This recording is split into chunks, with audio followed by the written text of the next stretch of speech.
Remember, this show is PG-13, so you might hear a naughty word or two. This month, Tumble Track has 10% off side stations. Side stations, so important. Floor bars, launch pads, hurdle helper.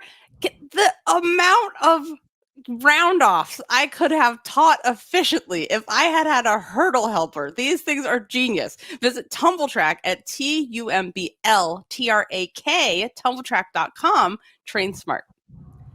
Larissa Libby is out at Iowa. 3 women's all-around Olympic champions, ages 21, 27, and 28, are meeting for the first time ever in the history of gymnastics, as far as we know.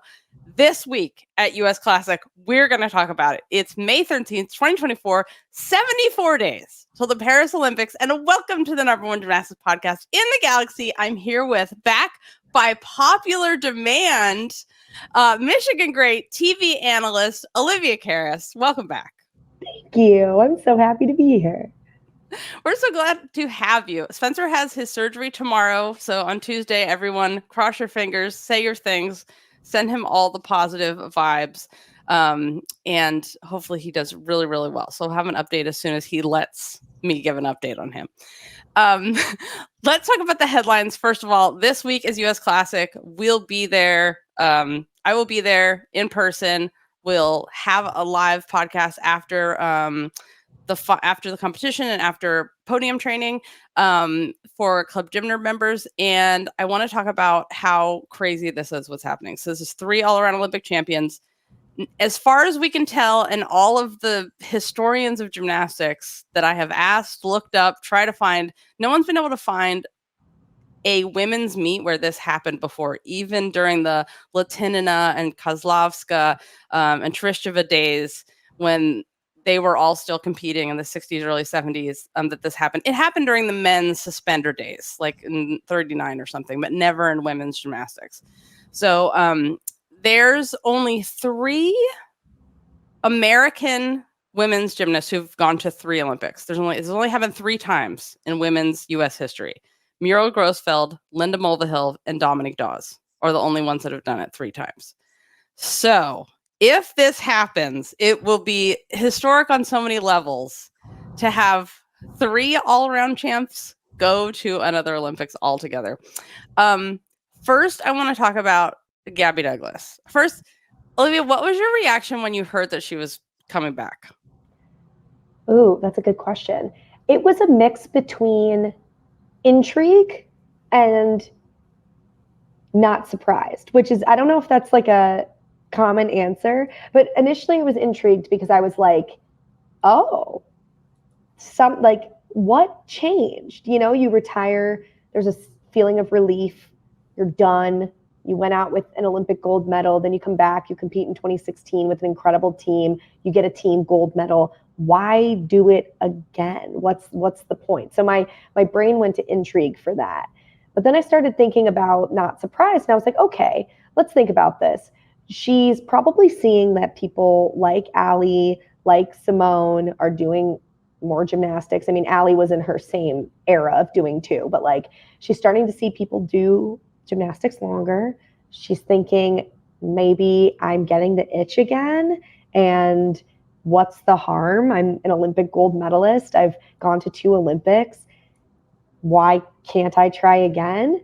And my gut tells me that Gabby Douglas is a naturally very talented person. So I bet she got up on a balance beam 2 weeks later and did a pretty decent, like, front aerial, some back handspring drills, and like it felt like home. So she's one of those people. I'm not surprised, because if anyone was going to do this, I think it was going to be Gabby Douglas. So that's my not surprised moment. Yeah. And she and Simone are only 1 year apart in age too.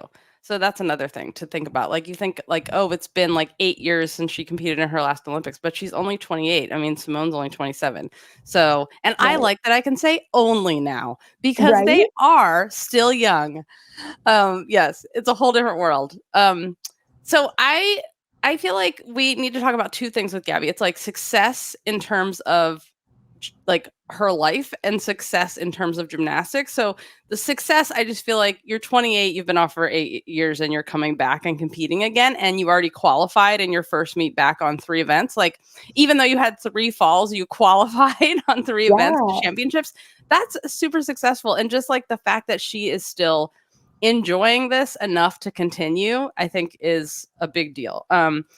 The other thing I think is like, how does success look gymnasticsally for her? And she still needs to qualify on floor to championships. Didn't qualify on floor, had a fall. And I just feel like that's like, you got to get the nerves out. And you also sometimes need the pressure of the, oh, I used to be able to just pull this out of my ass. And now I can't now I'm older. I can't just do it. I have to like put in the numbers to do crazy cardio.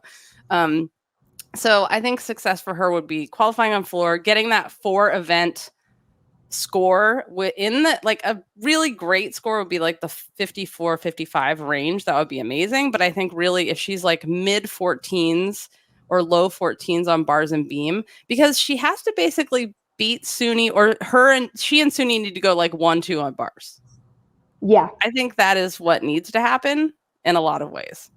All right. To basically, we're thinking big picture, not just for this meet, but like if you're going to make the Olympic team, which is what she said her goal is. She said that. I'm not saying it. That's her goal. So what about Suni, the youngster at 21, Olympic champion? I mean, my God, she's so young. Like, what is she doing with her skin that's different than everyone? So Suni, what's interesting is obviously we found out that she had these kidney issues, figures out about the one, finds out that there's a second one. So like immediately there's all this talk. We're seeing all these crazy videos of her training bars, and then all this stuff comes out about her kidneys, which is scary. And, any type of health related issue is terrifying. Tack on that you're the reigning Olympic gold medalist and the all around, and everyone's eyes are on you. And can you do this? And are you okay? And so I think for her, and my immediate thought with Suni is that just having that transparency on that journey is so impressive. And I commend her for that, because I bet you there's a bunch of other athletes that are going through things on their quest to the Olympics.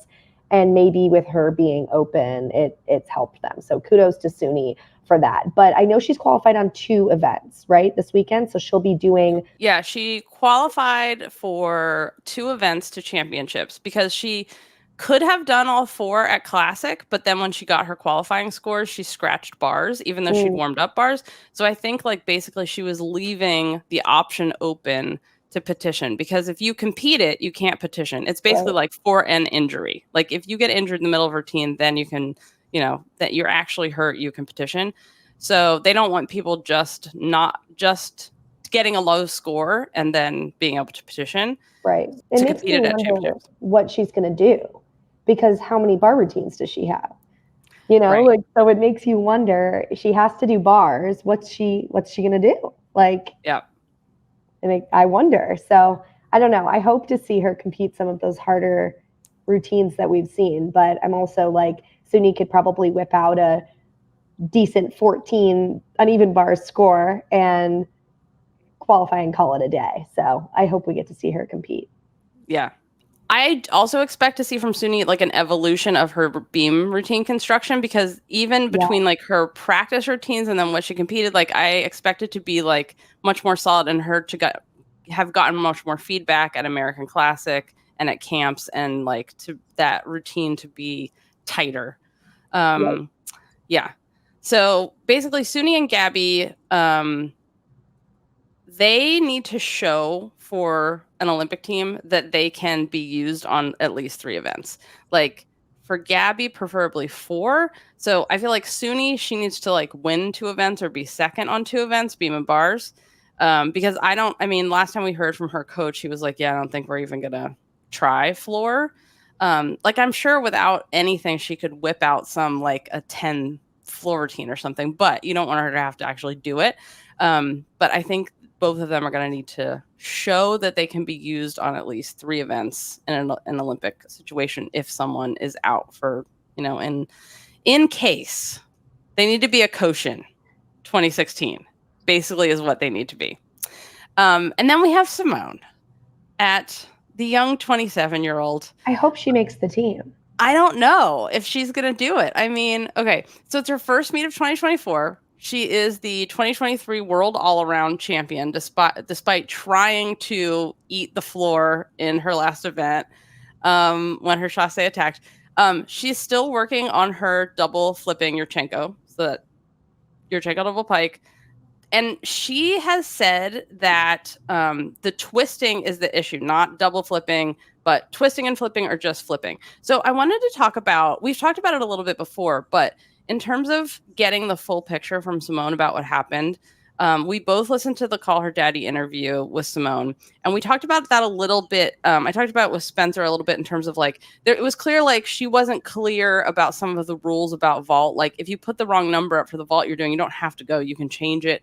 But it was also unclear if she was just trying to explain this to a non-gymnastics person or if that's really what she thought. But the first thing I want to talk about that interview is like people were kind of upset that they had the perception that the Landis just told her she was going to compete, that it wasn't like her choice. They just said, here we go. And there is nuance to this. And we got more of this nuance in this interview. And so she said that she went to dinner at the Landis to tell them that she wanted to go to the next Olympics. And when she went to dinner with them, they said no. And she, in the interview, she's like, and I was like, do I get new coaches? Like, what is the deal?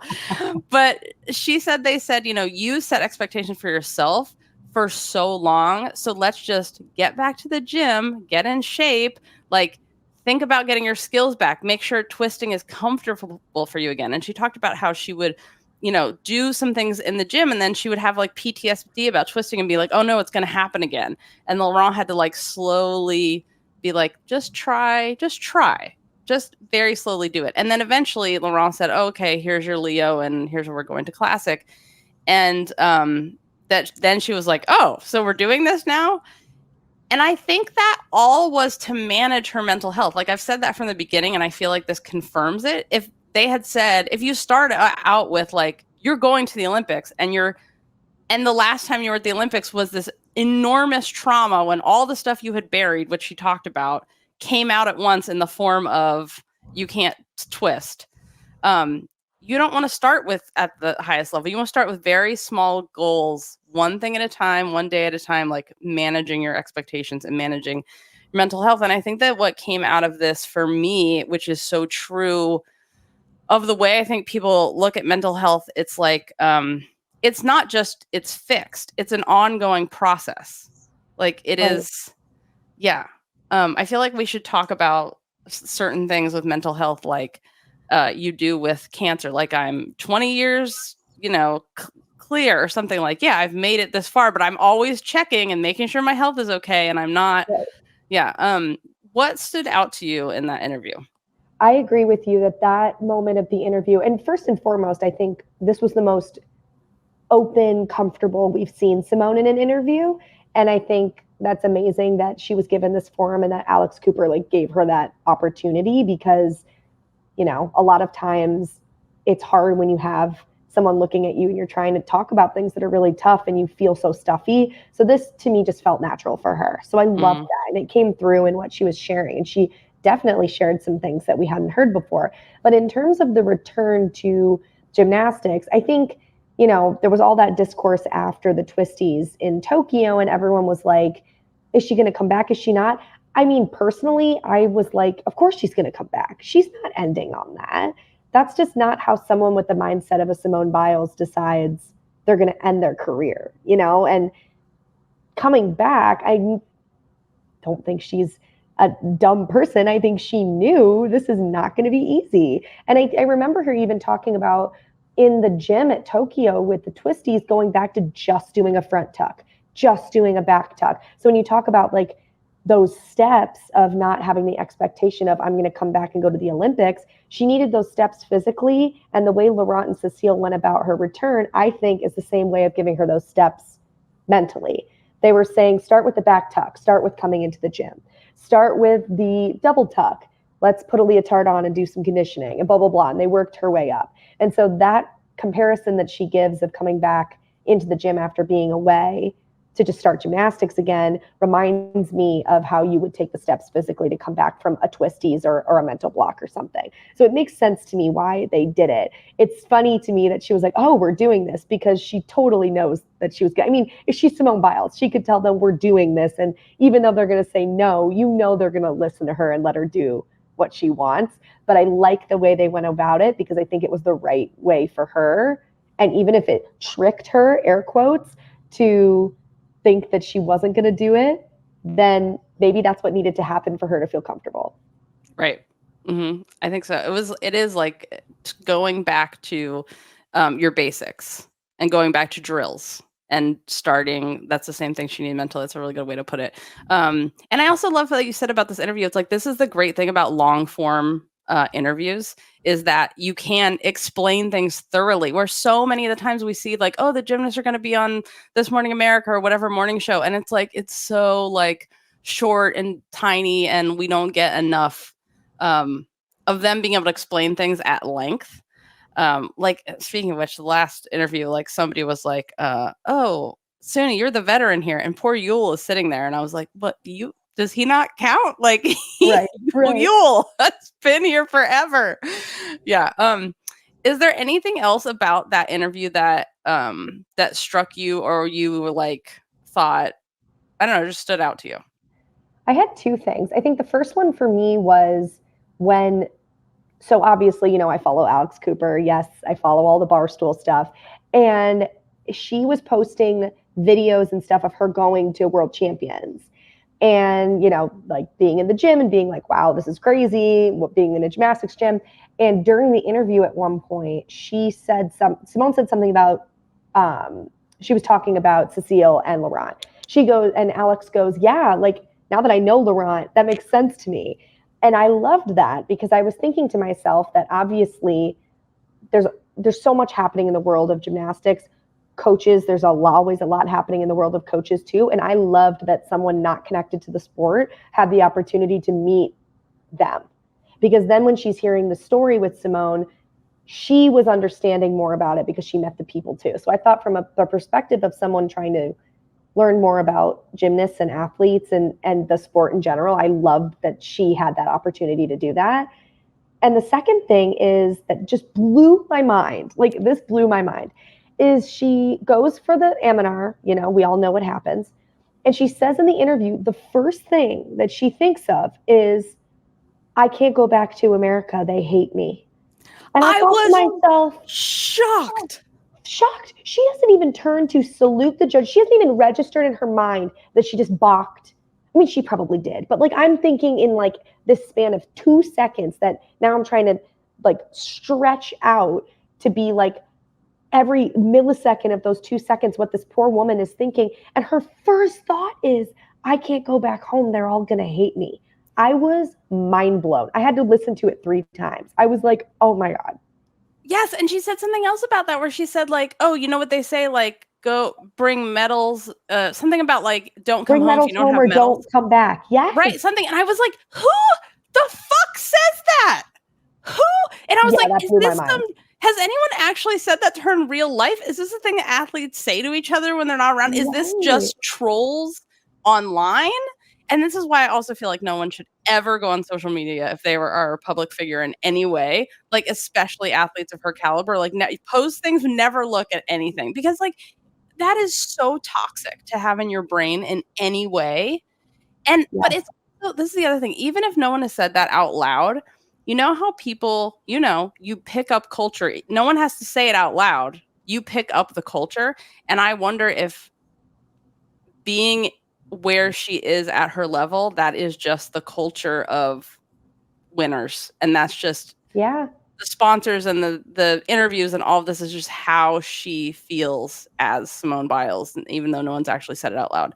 I bet others feel that way too. I mean, I'm thinking to myself, like, I can only imagine in the Olympic Village when everyone's chatting and whatever, and like, maybe that's something that other people were saying. I don't know. It's definitely interesting to me, because when she said that, I was just mind blown. But the whole America's going to hate me line was gut wrenching. That one hurt me, because I thought to myself, she is thinking about how others are perceiving her. She's not thinking about herself and her mental health in this moment. And that's a huge issue with how much pressure is on athletes to not even think about themselves in that moment and to take care of themselves, but to think of, and I think she verbatim said, what's Twitter going to think of me? And I just thought, oh, no, not Twitter. Yes, never think of Twitter. So that one definitely, that line was a shot to the heart for sure. Yeah. Yeah. I do want to mention that the Will Graves of the AP has a story coming out this week that will give, I don't want to give anything away, but don't miss on this topic, don't miss Will Graves of the AP's story about this, because you will get more details and more, I feel like, about how mental health is a process. It is not a fix. Oh, you did a full twisting double back now, so it's over. That's not how it is. It's always an ongoing thing. I want to give some updates. Gymnastic land, what's happening? So first, we're having a live show at U.S. Trials, at U.S. Olympic Trials in Minnesota, the homeland of one Olympic champion, Suni Lee. So live show tickets are on sale now. Club members, you, of course, get your early bird discount until May 27th, but don't wait because we're already, I think, half the premium tickets are already sold out. There's a promo code on the page when you log in. And if you're a season pass holder, we'll send you your virtual ticket when the show gets closer. And if you want to upgrade your ticket for in-person, don't wait to upgrade because your discount code will go away on May 27th. The Fantasy League for US Classic. Do you play Fantasy, Liv? I do during NCAA season. Okay. You need to do it for Elite because it's different. But you get to put Simone on your team. I mean, if you put Simone on, you don't have a big budget left after that. Right. But you can put Simone, you can put Gabby on your fantasy team. Did you ever think you'd live in a world where you could put Gabby Douglas on your fantasy team? No. Right. That's the thing. We also have new avatars. You can pick a cool Leo thanks to Ozone Leotards. You can pick a cool Leo as your avatar. And I named the leotards, so you might enjoy those. The winner of the league, the US Classic Fantasy League, is going to get a mini commission from us, and your lineups lock an hour before the first session on Saturday. And then for Club Gymner members, we have a ton of bonus coverage coming up. We have bonus coverage from US Classic. We have we're having a meetup on Wednesday the 15th is the deadline to RSVP for the meetup at Classic. So I'll be there at the very beginning, and then I got to go watch podium training, but volunteer put that together. And if a volunteer wants to do that for championships too, feel free, email us. But I don't handle the meetups, but there will be one in Hartford. Make sure you RSVP. The RSVP info is in the show notes. And then we have US championships. We have US Olympic trials. We'll have all the extra podcasts from trials. And then, of course, Paris Olympics, daily podcasts at the Paris Olympics. It is a marathon. It is a marathon at the Paris Olympics. No days off for gymnastics. That's how it works. Just like Tokyo, we're doing the same thing. And also, if you need tickets to anything, people in the forum are selling tickets. So check those out. All right. Let's go back to discussing this historic US Classic happening in Hartford this weekend. So there are a bunch of people that have already qualified for championships, but the point of Classic is to qualify for championships. So if you're already qualified, you are on the world team, you're already qualified. This is a warm-up meet for you. So keeping that in mind, but that's what this is. I did want to talk about some situation potential for things that could potentially happen. One thing that is interesting is that there is an injury update from the Elite Committee. So now, if an injury happens mid-routine, the FIG rules apply. As long as you stay down, the clock doesn't start. That's the FIG's rule. But if you stand up and then the medical team comes to assess you on the podium, the clock stops, which I really like because the medical team should take as long as they need to. If you're cleared to resume on beam, you have 10 seconds to restart. Bars, you have 30 seconds. On vault, if you're doing your second vault, you have until you get to the end of the runway, which I think is fair. Floor, you're screwed. There's no rules for floor. If you have to stop on the floor, that's it. The max time is a 3-minute assessment. I also like that there's the concussion protocol is different. So if they suspect a concussion, they take you off the podium and assess you out of public area, which is how you're supposed to do a real assessment. It should not be done like on TV when you're worried about that. You get removed from the assessment from that event, and you can continue if you're cleared. You do not have, for sure, you don't have a concussion, you pass the protocol, you can go to your next event and compete. When I think about evil, I think the concussion protocol disincentivizes a coach from saying, or an athlete from being honest about their symptoms. The concussion protocol is supposed to make it so you can't fake it.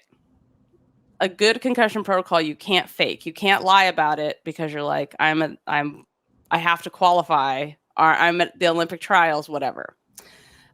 So that's one, downfall about this. But if you have an injury, you should be able to petition. Which brings us to the petition rules. So if you competed on an event at Classic, you can't petition to championship. So if you were able and healthy to compete on this event, you can't then petition. I competed on beam, I can't petition to beam. That's why we think that Suni didn't do bars at Classic, because she wanted to be able to petition if she needed to championships. So she's giving herself all the time. And we saw her, doing her working warm-ups, working bars, and doing her full twisting Jaeger and doing all of her connections. And it looked absolutely beautiful, just like it did at Winter Cup. So we'll see what happens. So you only compete at championships, the event you qualified on. And that's so that if you're really hurt, you can't do the event. So the question is, who's going to petition it and who's going to make sure they get, or just make sure they guarantee it themselves, they get their score.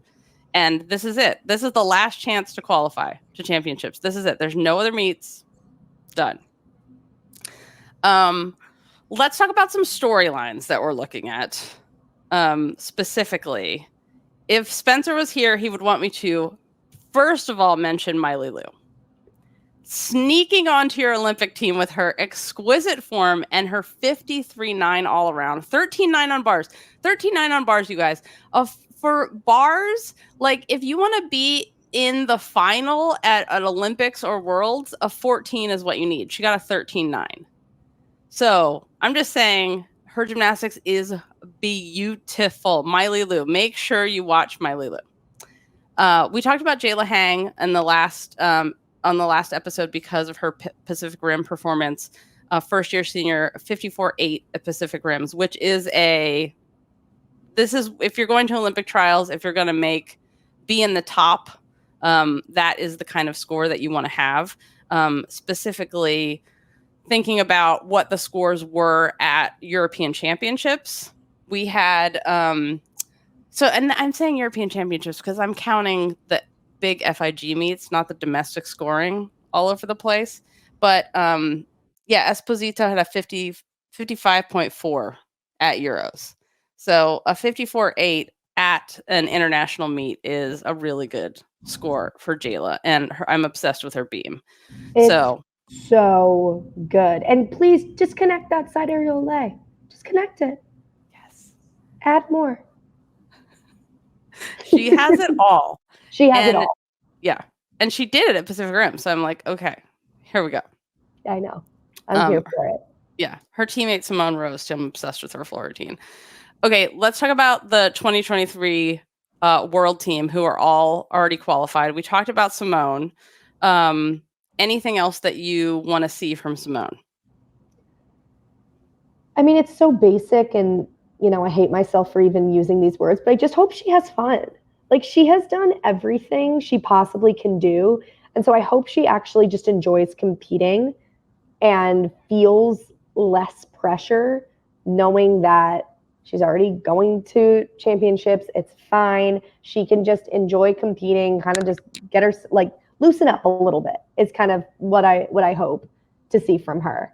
And I think she's capable of doing that. I think it helps her that, my gut tells me that after doing Call Her Daddy and being more open, there's almost like a sigh of relief that I've said some of these things, and now she doesn't have to carry as much weight with her. And I hope that she gets that opportunity for sure. Yeah, I like that. Not carrying as much weight with her. I think so. Yeah, and I like that she can have her full entourage with her because she rolls deep.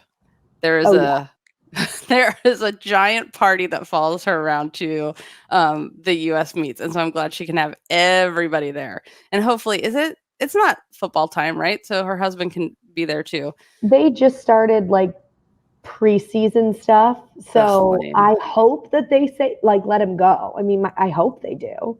I mean, it's a Saturday. They don't do anything on Saturdays, right? I don't know. Let's hope they don't call up the Bears. I'll just walk over there. I'm down the street. Yes, tell them. Excuse us. He needs to be excused. It's the first time he can. No, it's like the third time he can go to a meet. But yeah. Okay, Shilese Jones made every single final at last year's Worlds. First meet of the season for her. New floor routine debut. 2-time team world champion. She's won 2 silver medals at Worlds in 2022 and 2 bronze medals at Worlds in 2023. So it's kind of good. Always comes back with medals at World Championships. One of the best gymnasts in the world, not named Simone or Andrade. She is kind of our default. Every time we talk about who are you building an Olympic team around, it's like, well, Simone and Chiles. They're kind of our guaranteed spots. I don't see a scenario where she doesn't go. Unless there is injury, please, no injury. But I just think she embodies what you want on an Olympic team. It's elegance, power, performance, difficulty. Just her and Simone complement each other very well. Yes, I agree with that. So put me in the room. I'll help make the decision. I've made 2. I have 2 picks. I mean, and this is the thing, like, I'm so interested to see. She has every single skill you can do, plus a Nabieva. And I'm waiting to see what construction she puts together, what her D score is going to be on bars, how enormous and gigantic it's going to be. Yeah, I'm like, I would like to see her in the, mid 14s on bars because she can get a mid 14, but it's also U.S. domestic scoring, so maybe it'll be a high 14. I don't know. I'm not saying that it's totally inflated in the U.S., but I'm just saying, a little time. So just a little bit. Just, we can call it SEC scoring. Yes, it is a little. Is it that inflated though? I don't know. No. I mean, I feel like we can't even say SEC scoring because then we had that UCLA meet that was just. True. And then there was that meet. What was it? Nashville? No, not Nashville. Where was that one meet where it was cray? The Tennessee tipping right. point. Yes.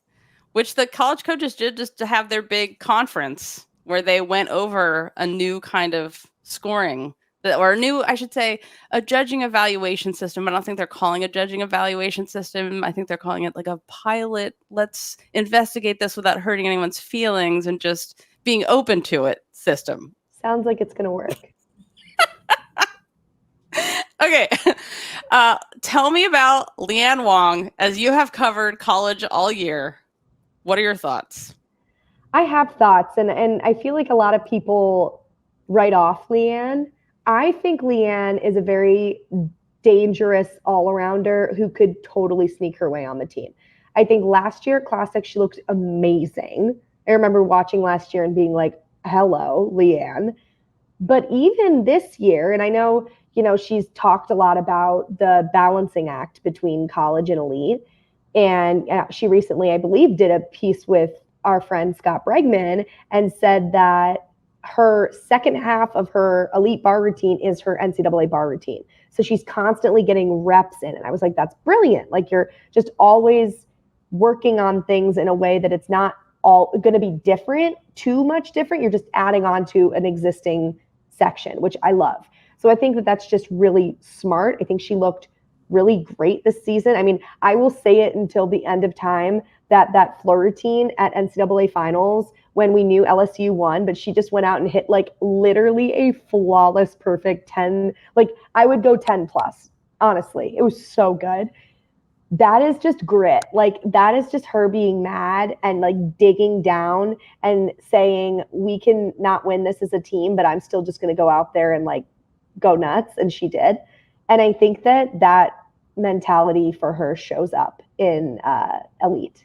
I see that. I see that gritty, I'm not just a college gymnast type of energy. And if she can keep that energy and just continue polishing here and there until trials, and hit at trials, that's an interesting conversation because I think she has the secret sauce.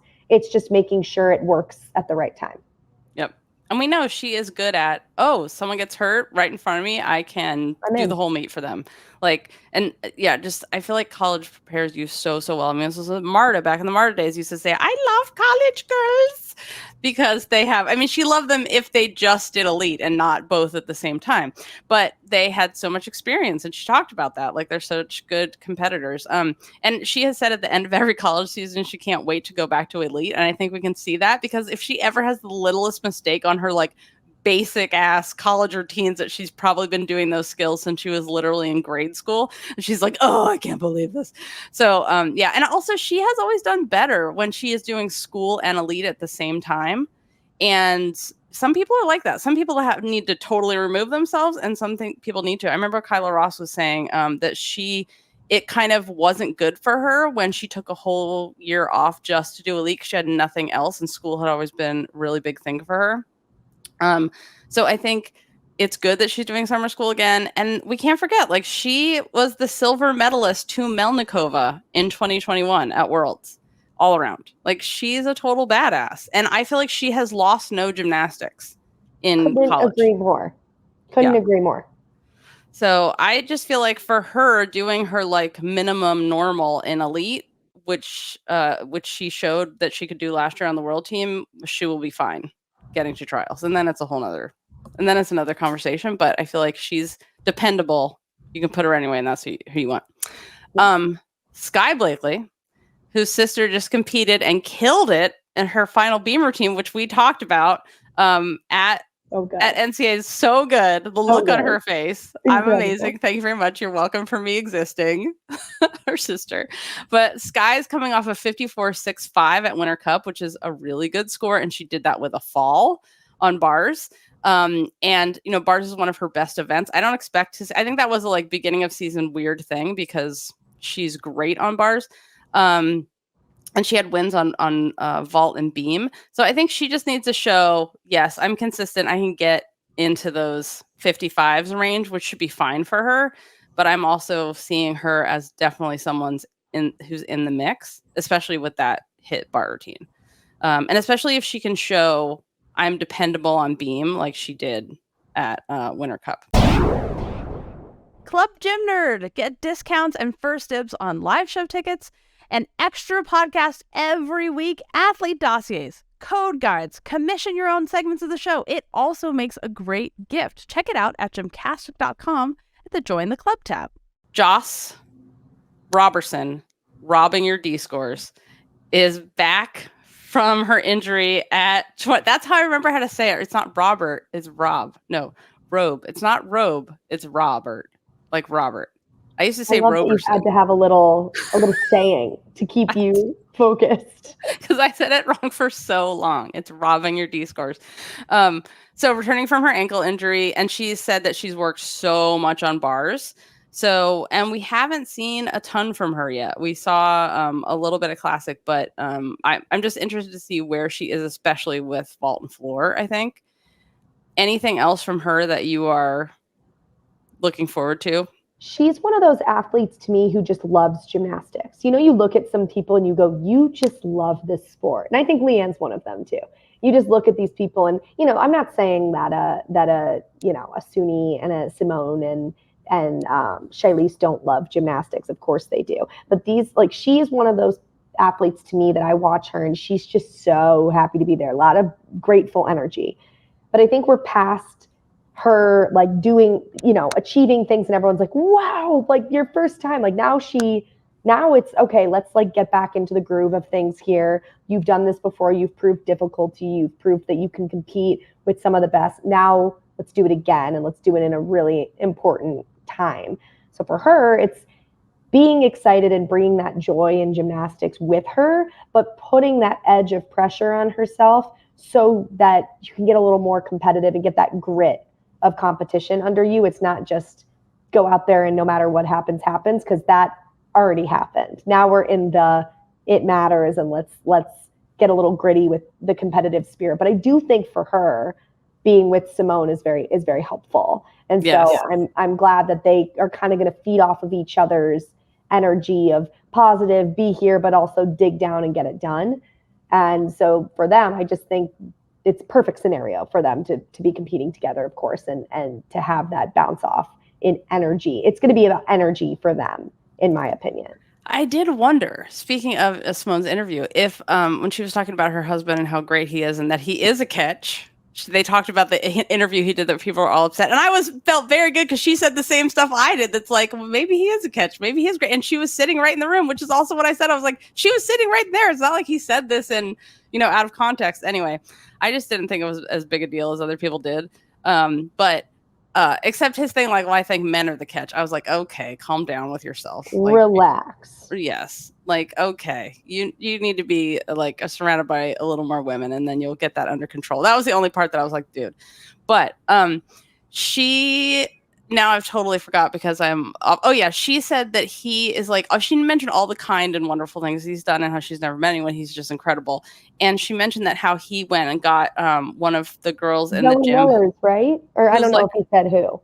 Yeah, I don't think she said who, but she's like my little sister, and he went and got her windows tinted. And I was like, was it Ross? Or was it Josc? Was it Zoe Miller? I don't know. But then she said, you can't be fish bowling out here. And I was like, fish bowling? If we don't have our windows tinted, we are like driving around in a fish bowl? Is this the level of scrutiny that the WCC gymnasts get? Like, I've never heard that term. Funny. I was like, what? Fish bowling? And I was like, literally in California, you can't. It's like basically illegal to have your windows tinted where you can't see at all inside. So I was like, oh, Texas, they just have blacked out windows, and that's the expectation. Oh, that was so funny. But I wondered. Oh, but we didn't talk about Zoe Miller. Zoe Miller has officially retired. So this also, which I think is really good for her, because when we talked to her at the media summit, I was like, oh, you're ready to be done with this. Like, I joked about burning the bars. Like, do you want to burn the bars? She's like, yes, I hate bars. Let's get rid of bars. And I was like, okay, time for just go to college now. Just go as fast as possible. She's one of those athletes that I imagine walks onto LSU's campus and absolutely slays everything she does. That's the vibe I get from her. Like, she gives me that total college will bring the life and the love back to her. I was sad when she retired from Elite because that bar routine was so good.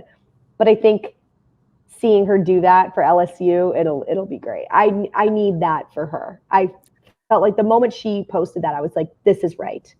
This is good. Yep. She will be giving interviews about how she found her joy again by going to college, and I'm very glad that she made that decision. So DiCello, she is, I think, the one that's like kind of in competition with Leanne in the you can plug me in anywhere and I will hit, and I'm super dependable. And she got her 56, which it is a domestic 56.85 at Winter Cup, but it is a domestic score. But like, she looked so good at Winter Cup. So good at Winter Cup. And I'm like, I think she's so made a case for herself and she wants it. And I think as long as she is healthy and if she stays in that range, the 56.8s, she's good. I mean, she's already qualified, so this will just be like a practice doing your skills. But yeah, right. What do you think?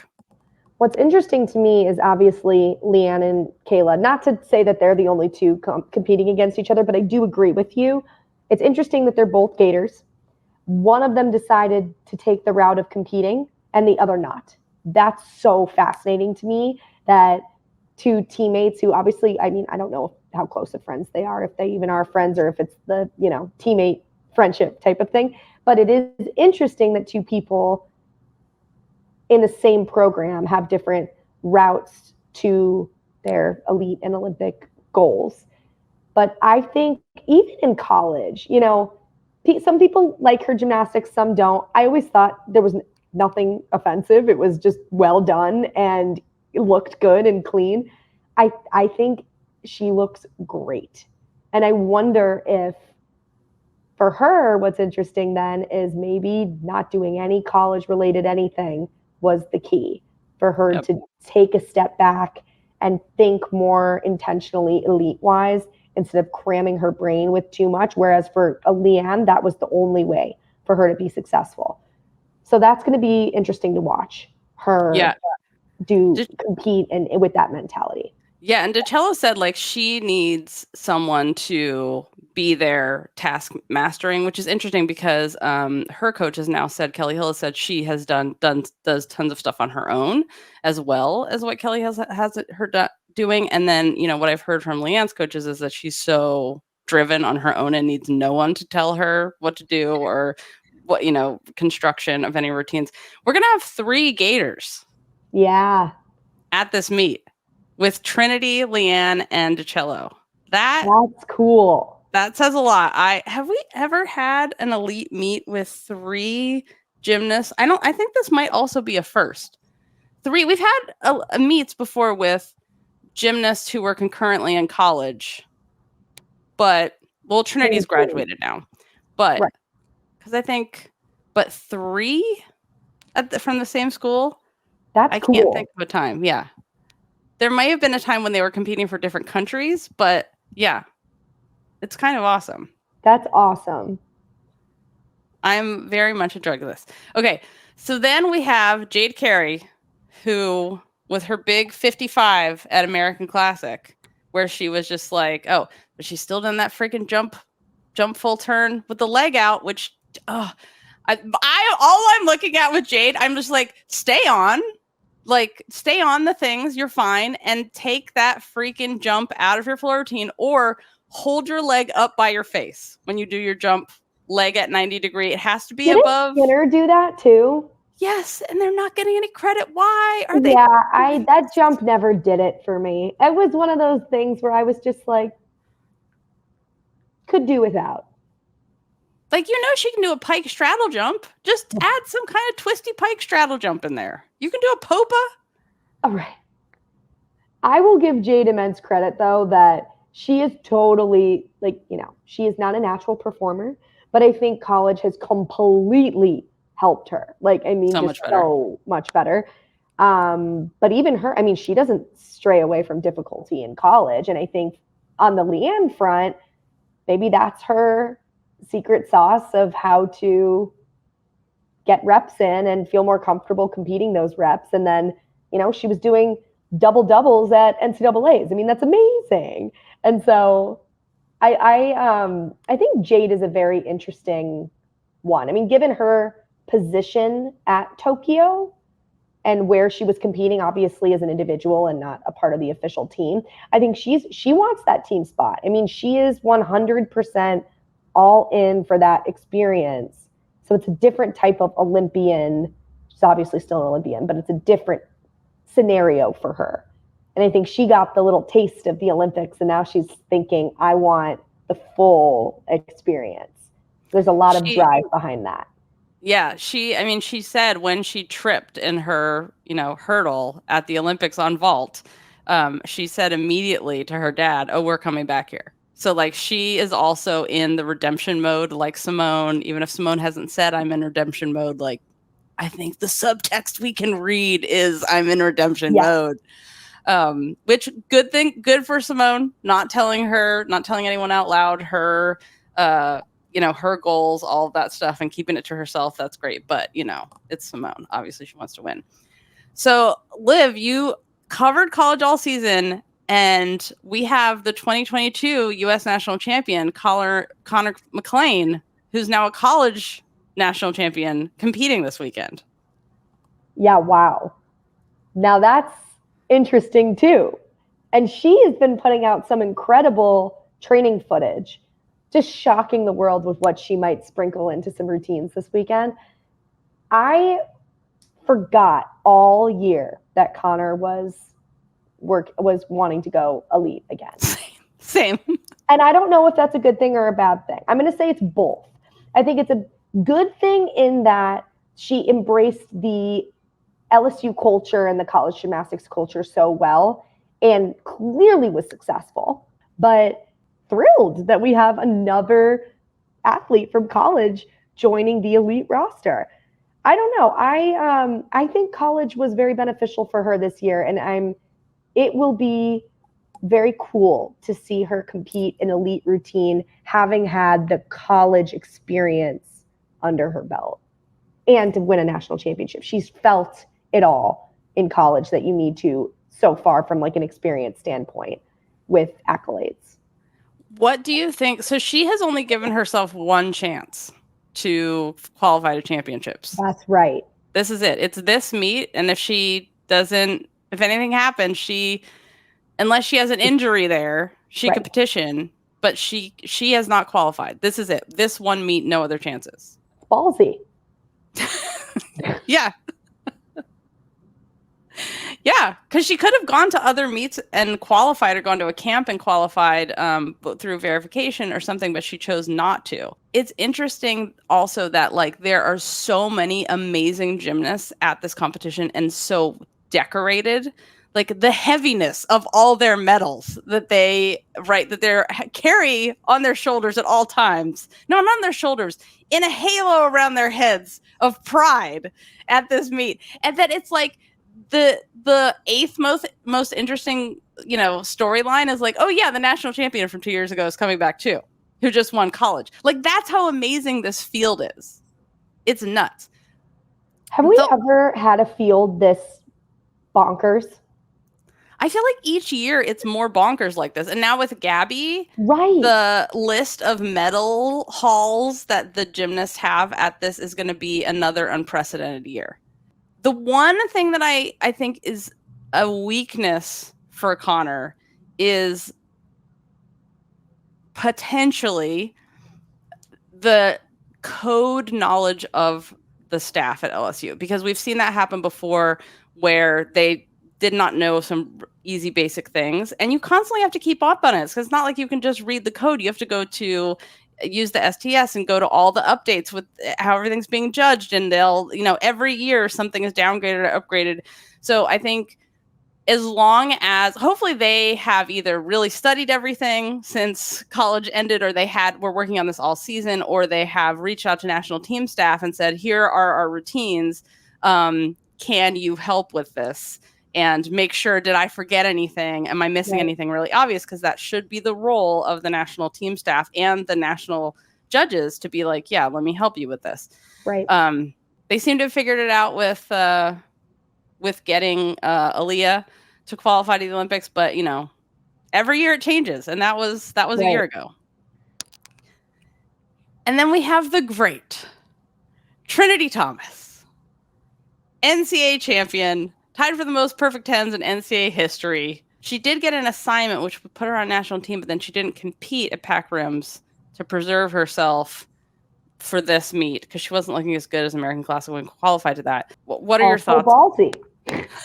Different type of ballsy. The fact that she's our 9th storyline and she's Trinity Thomas is just like so insane. Oh wait, she is qualified. Sorry, she qualified at Winter Cup because she did kick ass at Winter Cup. That's right. I keep forgetting. Her Winter Cup performance was amazing. So she is qualified. And then we have, of course, Jordan Chiles, who, of course, is an Olympian, world team member in the past, and had a really rough go of it last year. Just did not give herself, she said, enough time. And her coaches said this, enough time between taking a break from NCAA and going back to elite. Did not make the world team. And we just haven't seen her at all. This is also her first meet. So I'm really interested to see where she is because I really don't have any expectations. So I don't know what to expect from her. Right. So this is basically going to be her. Do you have all your routines together? It's still like, 2 meets till Olympic trials. That's all she has. That makes me super nervous. It makes me nervous too. I mean, I again, I keep going back to the whole decision by Leanne to compete in college. I think once you've experienced college and you can do week after week, not competing for so long is a shock completely. You can show that you belong there. You can show your competition ready, and then you don't compete at all. And next thing you know, it's an Olympic year. You have 2 meets before the Olympic trials, and you haven't competed in a year. No, a little less than that. But still, like, that scares me. And I'm not even in that position. So I don't know much about how she goes about gymnastics, if she's a very easygoing competitor or if she's someone who needs a little bit more confidence before going into these larger scenarios. But it's definitely a lot of pressure on someone who hasn't competed in a little bit. Yep. I want to talk about some skills that we're excited to see. And Kaliya Lincoln, of course, who should have been on the last world team and was not, and will never let that go, who is amazing. And look at her oversplit positions on every single leap and her tumbling. What are you looking forward to seeing from her? Oh, that Moors on floor is so good. She could do another twist. I swear, she totally could. That is literally stunning. The second flip and twist rising is just like, you know, when you see someone do a double lay and the second flip rises and you're like the angels are like, hallelujah. Like, that's how I felt about this. But it was with the second flip, second twist. I was mind blown. I was like, oh my God, I need this in my life right now. She's so freaking good. She's so freaking good. Yeah. I'm so excited to see her. And yeah, the Moors is pretty. And who has a pretty Moors? Like, no one. So it's not pretty skill. It's impressive. It's not pretty. And she made it pretty. Yes. Which in my book is like a check, all boxes. Making something not pretty. Love it. We've been waiting to see Trinity's beautiful mount sequence. It's the switch leap mount onto the beam, switch half right into a swing down. I call it a splash down. I'm going to say a splash down. Splash down. Every time I hear that, I think of peeing your pants. Like, well, maybe you do pee a little bit. This is my way of injecting poise into the conversation because I use that in college. Highly recommend if you are looking for something to assist you. But switch leap mount, switch half, splash down. So good. So good. When connected, so good. I love that. That is such I love a statement mount, but you obviously have to be careful because we've all seen a statement mount go awry. So you have to be prepared for the statement mount, but it's good. The video I saw of it was real nice. We have been waiting for a new dismount from her. So we'll see if she does the new dismount. We'll have to wait and see if it's ready yet, or she's like, I'm not going to be too risky till the very end when I have to risk things. Right. Kamara Williams is someone we've talked about a lot. Her gymnastics is so fun to watch. Simone is a fan. She has a really cool skill on beam. The sideways back duck. I have so many questions for how you even go about learning this and thinking this is a good idea. But I saw the video for the first time, must have been like a month ago or something. And I had to watch it 10 times. I could not believe that she did it as high as she did and as well executed as she did. I was completely blown away. And regardless of if, what her year continues to look like, that is so unbelievably impressive and should be rewarded and applauded and all the things in the arena for all of the people there who know how incredibly difficult that is. So that I am so looking forward to seeing her compete that. Yep. And she's done it connected in the past too, which is nuts. And her tumbling, of course, is like ridiculous. I'm so excited to watch that. So I will be in Hartford at Classic this week. We'll do a little recap after podium training and then again after the competition on Saturday. And it's going to be exciting. It's going to be crazy. I hope that there's such a big crowd and they go absolutely nuts when all the Olympic champions compete and do anything, and just they get so much love. I mean, I want that for everybody, but especially, it's they feel, as we talked about, they feel so much weight of expectation on them. So, I mean, last year at Classic when Simone came back, like it was deafening. I literally have noise canceling headphones now, like the big ones that cover your whole ears, like the cans, because of last year when Simone came in. I was like, I can't. It's too much for me. I love that. And I mean, I really, really hope that people who have started watching NCAA gymnastics, I don't care how you got into it. If you got into it because you know who Livy Dunn is, if you got into it because one of your friends told you to watch it, I hope that those same fans who know the energy that you can bring in college do the same thing for the entire elite season. Because the more of that you get, the more exciting it is for us as viewers selfishly, but for the athletes. All they want is to feel like they're in a packed PMAC or in the Huntsman Center or whatever, in the O-Dome. They just want to feel that.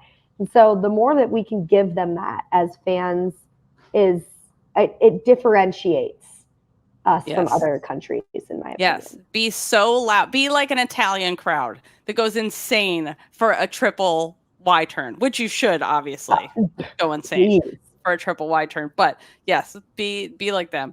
Or any rhythmic crowd, because they're also just the loudest crowds ever. Well, not in the US, but like in Spain. Be like a Spanish rhythmic crowd. Or like a college crowd, whichever. Or, yeah. Let me pick the most obscure whatever thing. resonates the most with you. Yeah. Australian Championships, a little update there. So we talked about this a lot on behind the scenes this week with Scott Bregman, but Georgia Godwin is out with an Achilles injury, which is so like she has been the leader on the team, been there constantly hitting. She has just been, her gymnastics has just been so great, so consistent and excellent. And for her to have this right before the Olympics, like, it's so sad the amount of people like Ajamato, who's out too, probably with a knee injury. It's just like it's like they get the team to this point and then they're out with an injury. But I mean, there's going to be more of these. So hopefully, I hope it's not. I hope there are less, but so Ruby Pass is the new all-around champion, dominated with 3 event titles. Her floor routine, like, Australia got the memo. They got the artistry memo. They are checking the boxes and more. So pretty, so lovely. Jess Moore is the new men's champion. Heath, favorite of the Gymternet. Heath took 3rd all around, 1 high bar though. The other exciting thing that happened is Emma Nadoff came back. She's 28. She's had like 5 years off, I think.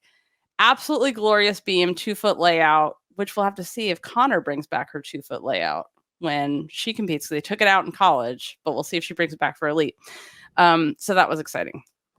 And they have their Olympic trials very soon, so we'll see what happens there.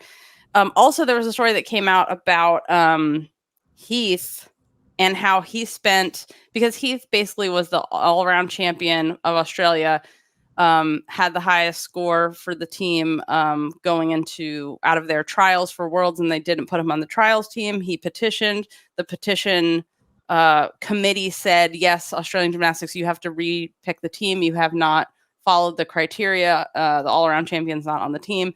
And then they picked the exact same team. So he spent $19,000 in legal fees to try to correct this, them leaving him off the team. And then they didn't even put up enough people to compete for a team score. So, but he's back in Australia, came in 3rd all around, 1 high bar. So, and did his triple back dismount. So, other things that I want to tell you about in the Gymternet news. So did you see that Simone has added men back to the tour, the GOAT tour? I did. Your thoughts on this?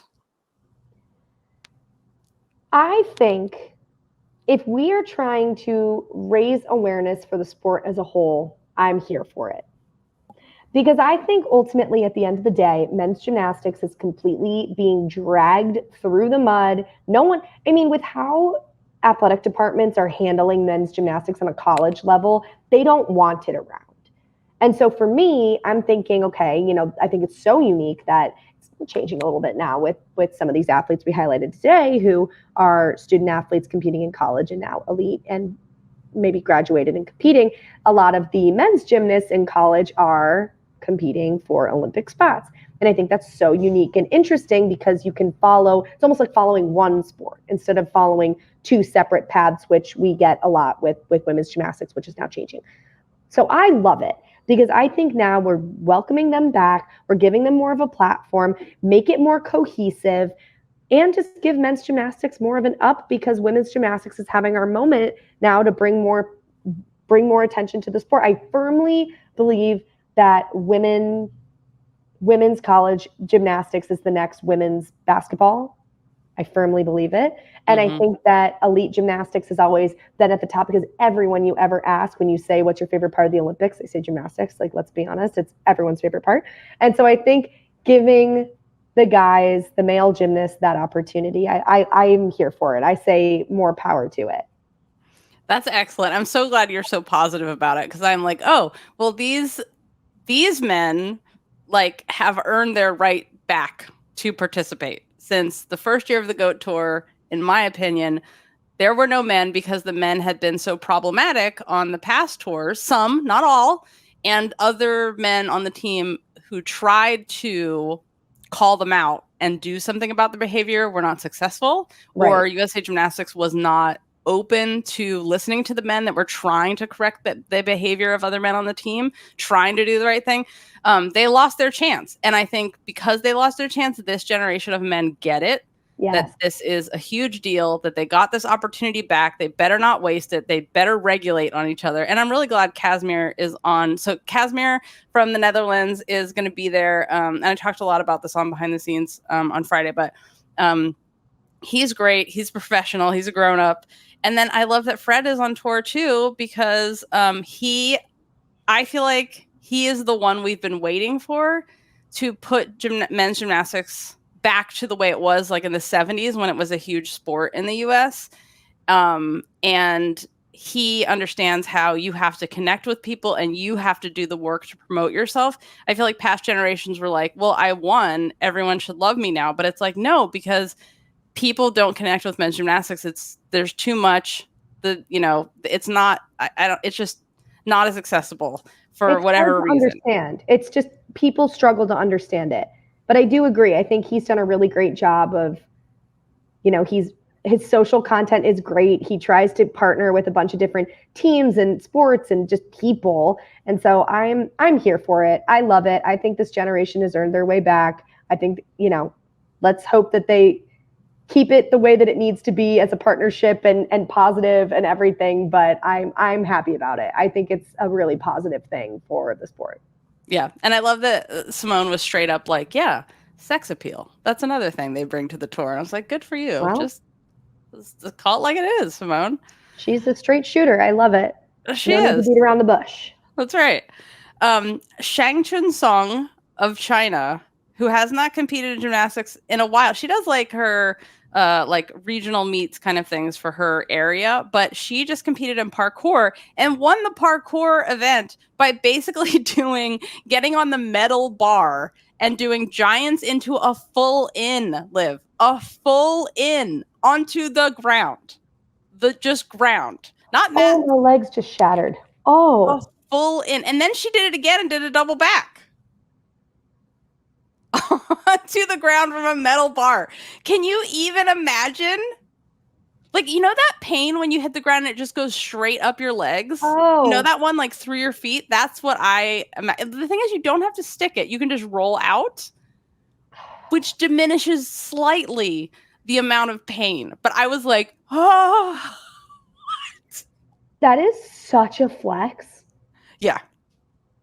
A painful flex, but it's painful. A flex. It is. She was just like, you're welcome, parkour. I have brought all my skills from elite. That's a pure mic drop moment. Yeah. 100%. I was like, oh my God. She didn't do one double flip. She did two of the metal bar. Like giants on that. Have you ever tried to do a giant or just like kips on a metal bar? It's awful.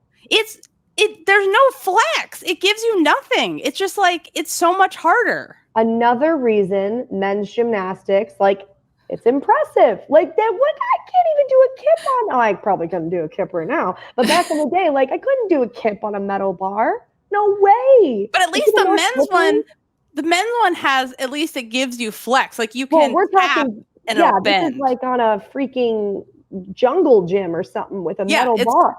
Literally like a jungle gym bar. I was like, oh my God. Yeah, it's insane. The Olympic Channel has a documentary on Victoria Onoprenko, who is a rhythmic gymnast in Ukraine. I think she was like third at Worlds. And it is so touching, so well done. It really gives you an in-depth look at what life is like for the athletes. Like we've seen things, you see things on social media, you read about what's happening with the war. It's very well done. I highly recommend it. And you get all the rhythmic gymnastics coach comedy that you want in a rhythmic gymnastics documentary.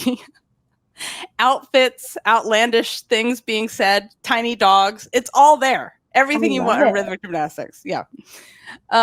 So let's talk about Larissa Libby, because she has resigned as head coach of Iowa after, I think, almost 20 years. So Jessa Hansen-Parker is going to be the interim head coach. Remember that Larissa was placed on leave in March after, and I am quoting the KOCI news, members of the women's gymnastics program at Iowa raised concerns about the environment around the program. And today, Karina Muñoz put out a statement on her Instagram. And I want to read the beginning of this. And she said, "Thank you to my teammates and staff that stepped forward and spoke up. A big thank you to the University of Iowa for taking necessary steps to ensure we have a safe and respectful training environment. This year has taken a toll on me mentally, emotionally, and physically, from the weight of almost losing myself entirely to doubting my ability to even continue gymnastics. Though from the outside looking in and statistically, it looked like I had my best season yet, but at what cost? This sport has taught me so much throughout the year, but I'm especially thankful for the resiliency it has taught me, because it has gotten me through this difficult time. I love being a Hawkeye and so grateful to have met such a strong group of ladies to call teammates and friends. Also grateful to the assistant coaches and staff for helping me keep my passion for gymnastics during the hard days. I cannot wait for a fresh start, and I look forward to next season with this amazing team. Proud to be a Hawkeye." So what I can say about, I'm very pleased with the decision that Iowa made, because, and I'm saying the decision Iowa made, which is that they put Larissa on leave and then she stepped down. But we know that what happened was a student athlete's, a gymnast's mental health was put in jeopardy, and it was done in a way that was obvious and in front of many witnesses, and that was not a question of she said, and people stepped up to stop the situation in a very public way. And I think that if this was not the outcome, it would not speak well to the University of Iowa, because this was an indisputable situation. It was witnessed by many people. Staff were involved to stop the situation. And I think it's a very good sign that this is the way the decision went. You've been on a team that had many difficult situations. My God, the things that happened on the Michigan team when you were there. And look how I turned out.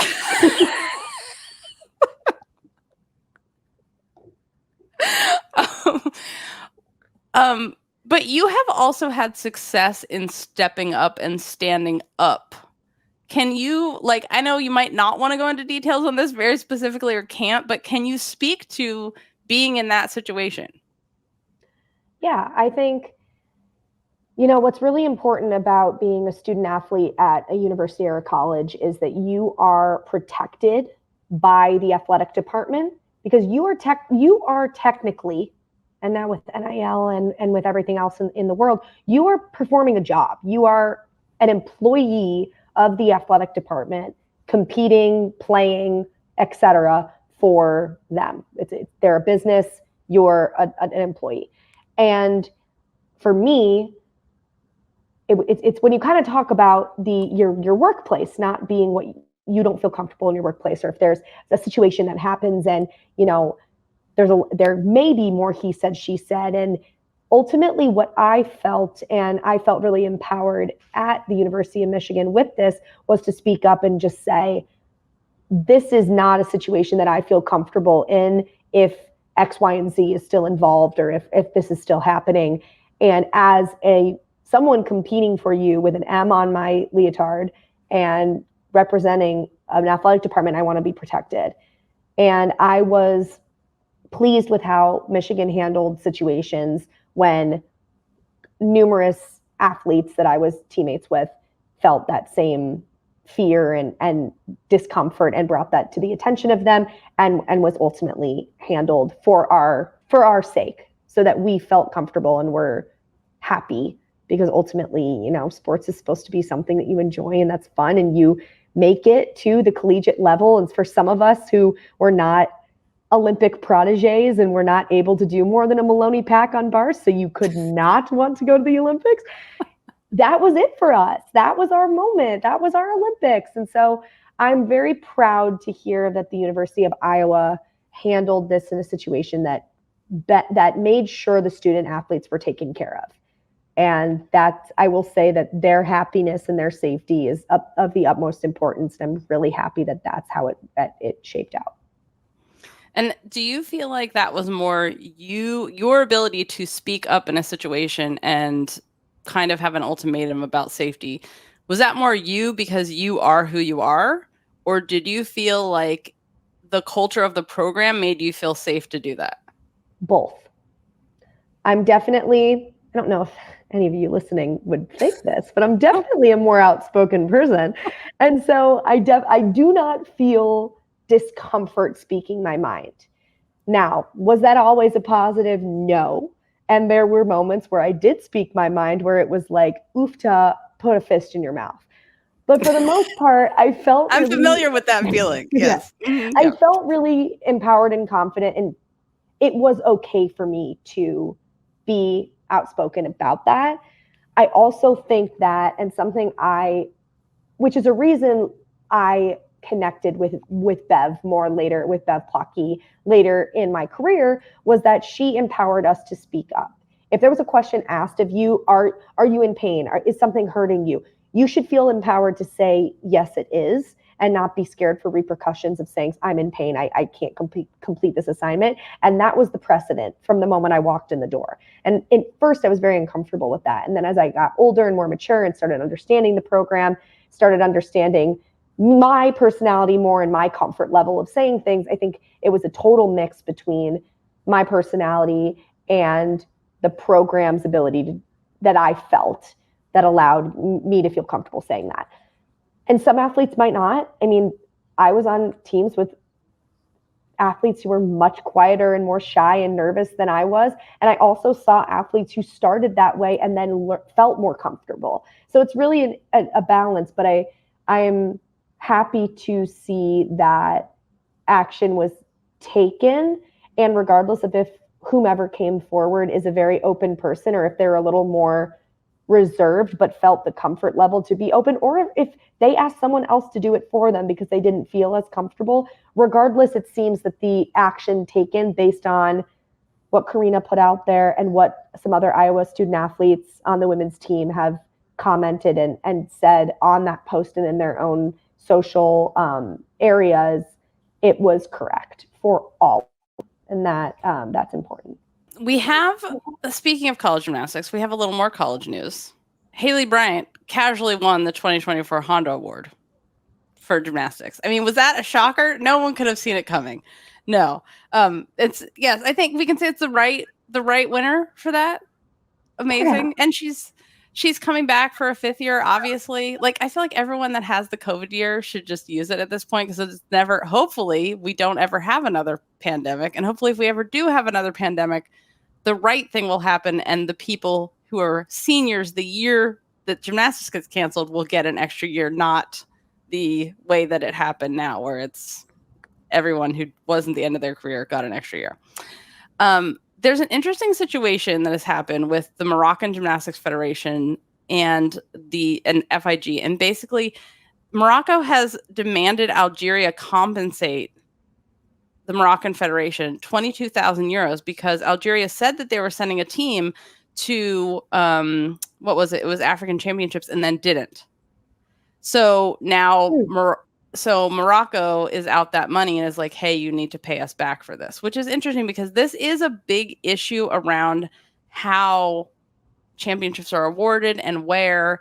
And like in our conversation, our interview with Steve Butcher, and he was saying, you know, how can you compete with a country who's offering to host, and they're like, and we'll pay all the hotel fees and all the transportation fees, which are so expensive. Right. So I'm interested to see what happens with that. And if there's something in the FIG agreements. It's like, obviously, sometimes, you know, someone's hurt, you're going to pull out, but the whole team not going. Yeah. The Minnesota men, the men's team who lost their status as a team at Minnesota. Now they're just a club team. They're now also losing their gym, which I'm like, really? What do you need that tiny? Their gym is like half the size of the floor. It's so small. What are you going to do with that? You're going to put a closet there? Really? You couldn't leave that tiny space for them? It's very sad. I feel like, you know, they've been there for 89 years and now the school's like, we need that giant closet that you're in. It's like such a river. Right. It's just like such a, I feel like it's such a smack in the face to the already like sad situation. Like Shane Wiskus, trying to make an Olympic team, trying to go to Worlds, and how he was treated and the team was unteamed. What is the word for that? They were deplatformed as a Division I program. I don't know what it's called. They were not sponsoring men's Division I gymnastics anymore. They made it into a club while he was in that process, and he went through relegated, like in the Soccers would say. I only know that from watching Welcome to Wrexham.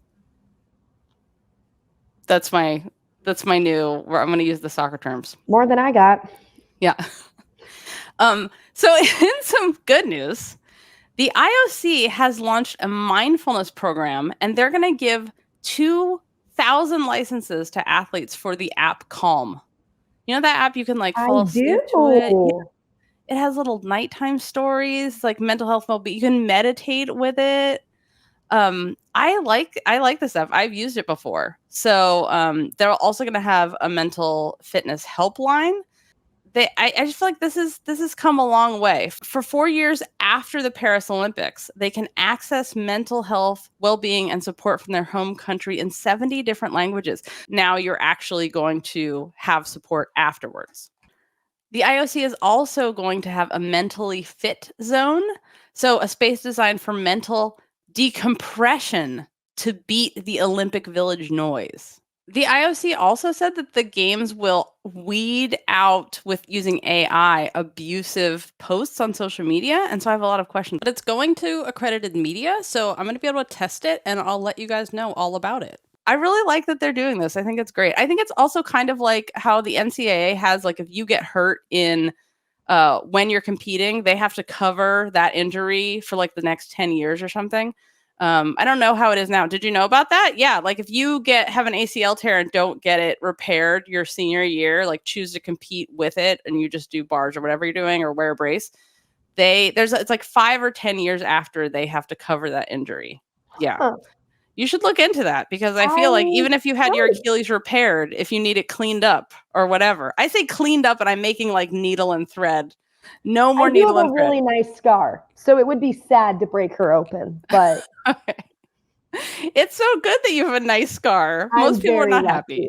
Oh, that is amazing. So I will see you guys after podium training this Friday from Hartford to do a little recap of podium training. And then we have our meetup. Don't forget to RSVP to the meetup by midnight on Wednesday if you're coming to the Hartford meetup. And then we'll also do a little recap after the meet happens on Saturday. So thank you so much for listening. Thank you so much to Liv for being here again and co-hosting with me. And hopefully everyone cross your fingers for Spencer tomorrow. Knock on wood. Do the things. Pray to the gym gods. And remember to make sure your Club Gym Nerd membership is up to date so you can get on the live after we watch podium training. And until then, please remember to take off a gay, split on rights. Thanks for listening, and we'll see you after podium training live. Thanks for listening.